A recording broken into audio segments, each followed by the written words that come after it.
रामकृष्ण हरी मंडळी, आज आपण आलो आहोत पोलादपूरमधल्या मोरगिरी या गावाच्या जवळ। या गावातून खेडकडे जाणारा जो रस्ता आहे घाटातला तो आपल्याला दिसतो आणि घाटातली सुंदर वळणं आहेत आणि बाजूने वाहणारी सरई नदी आहे। या नदीचं मनोहर असं दृश्य आहे आणि बॅकग्राऊंडमध्ये तुम्हाला आवाज येत असेल मोराचा। गावाचं नावच आहे मोरगिरी। या गावातून गेल्या वर्षी पहिल्यांदा सहज फिरायला जात असताना पहिला मोरसुद्धा याच गावात, त्यामुळे गावाचं नाव मोरगिरी आणि इथे आजूबाजूला तुम्हाला असंख्य मोर सापडतील। बहुतेक गाव त्याचमुळे प्रसिद्ध असेल। आजच्या व्हिडिओचा आपला विषय आहे विष्णू सहस्त्रनाम। श्रावण महिना सुरू आहे आणि प्रत्येक जण काही ना काही व्रत ही आचरण करत आहे। या श्रावण महिन्यामध्ये नित्य उपासना म्हणून अनेक जण रोज सकाळी किंवा दिवसातून जसा वेळ मिळेल तसं विष्णूची जी 1000 नावं आहेत, ज्याला आपण विष्णू सहस्त्रनाम म्हणतो, हे वाचत असतात। याचं फळ काय किंवा विष्णू सहस्त्रनामामधले मंत्र आणि त्याची शक्ती याविषयी एक विस्तृत व्हिडिओ आपण नंतर करणार आहोत। फक्त हे विष्णू सहस्त्रनाम मागच्या 4-5 दिवसात वाचत असताना एक सहज गोष्ट जाणवली, ती तुमच्याबरोबर शेअर करणार आहे। याच्या आधी माझ्याकडे असलेली गीता प्रेसची जी भगवद्गीता आहे, ज्याच्यामध्ये विष्णू सहस्त्रनाम आहे, ते वाचत असताना त्याचा 56 नंबरचा श्लोक आहे, रामो विरामो विरजो। तर इतकी अनेक वर्ष वाचत असताना तो रामो विरामो विरजो असं वाचत असतो।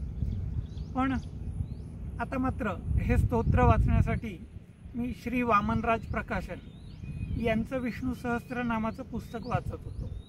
आता दोन्ही तसे सुंदर आहेत। या पुस्तकामध्ये त्यातले मंत्र कसे वाचायचे, त्याच्या आधीचा न्यास कसा करायचा याचं उत्तम माहिती दिलेली आहे, त्यामुळे मी यातून वाचत होतो। पहिले 3-4 दिवसात मला काही जाणवलं नाही, पण 5व्या दिवशी मात्र तो श्लोक वाचत असताना सहज नजर गेली तर त्या पुस्तकामध्ये रामो विरामो विरतो असा शब्द आढळला।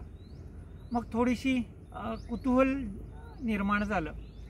मग माझ्याकडे विष्णू सहस्त्रनामाचं शंकर भाष्य असलेलं गीता प्रेसचं दुसरं पुस्तक सापडलं, ज्याच्यावर आद्यगुरू श्रीमद शंकराचार्य यांनी आपली टीका विष्णू सहस्त्रनामावर, म्हणून ते उघडून पाहिलं तर तिथे सुद्धा शंकराचार्यांनी त्याचा विरतः विरतो असाच उल्लेख केलेला आढळला आणि त्याचा अर्थ सुद्धा तिथे दिलेला सापडला।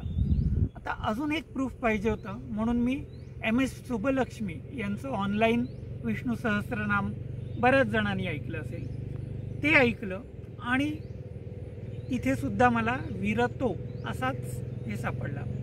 याच्यामध्ये मला काही गीता प्रेस यांची चूक आहे किंवा काय हा विषय नसून की हे जे सापडलेली चूक आहे ती आता मी गीता प्रेसवाल्यांना कळवणार आहे, पण त्याच्यासाठी तुमच्या सगळ्यांकडून सुद्धा पाहिजे की तुम्हाला याचं ऑथेंटिक म्हणजे खरी माहिती असलेलं अजून काही प्रमाण तुमच्याकडे आहे का, तर त्यासाठी हा व्हिडिओ आहे।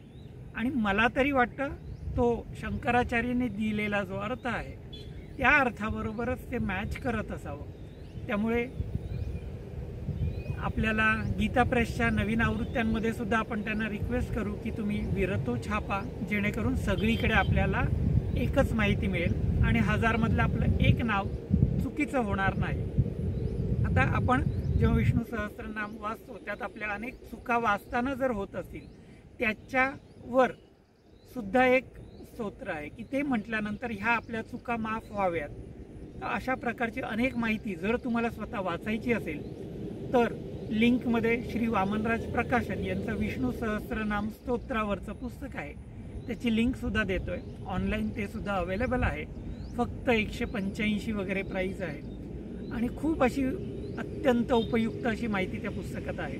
तर तुम्ही सर्वांनी आतापर्यंत आपला धर्म संस्थापनार्थ आहे हा चॅनल सबस्क्राईब केला नसेल तर नक्की सबस्क्राईब करा आणि ही माहिती तुमच्या ओळखीतल्या सर्वांपर्यंत पोहोचण्यासाठी चॅनल व्हिडिओ यांना लाईक करा, सबस्क्राईब करा आणि शेअर करा. धन्यवाद. रामकृष्ण हरी.